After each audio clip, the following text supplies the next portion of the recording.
Hello. ఇప్పుడు మీకు ఒక వార్త చూపిస్తున్నాను. ఇది నిజంగా మీరందరూ తెలుసుకోవాలి. ఇలాంటి వార్తలు మీరు తెలుసుకోకపోతే చాలా ఇబ్బంది పడతారు భవిష్యత్తులో. ఇక్కడ ఈనాడులో కాస్త ఒళ్ళు వంచండి బ్రో అని ఇచ్చారు. ఎందుకు ఇచ్చారో చూడండి. దేశంలో కనీస వ్యాయామం చేయని వారి సంఖ్య సగం మంది ఉన్నారట దేశం మొత్తంలో. మరి లాన్సెట్ అధ్యయనంలో వెల్లడించారు. దీనివల్ల వచ్చే లాభాలేంటి? దీనివల్ల వచ్చే కష్టాలేంటి? దీనివల్ల వచ్చే నష్టాలేంటో వివరిస్తూ ఒక వార్త ఇచ్చారు. మీరు చూడొచ్చు ఈ వార్తకు సంబంధించి మొత్తం మీరు చదువుకోవచ్చు కూడా ఇప్పుడు.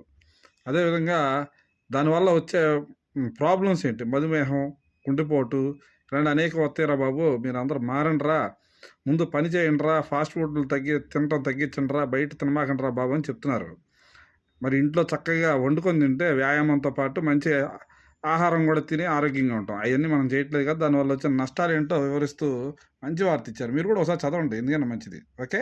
Thank you.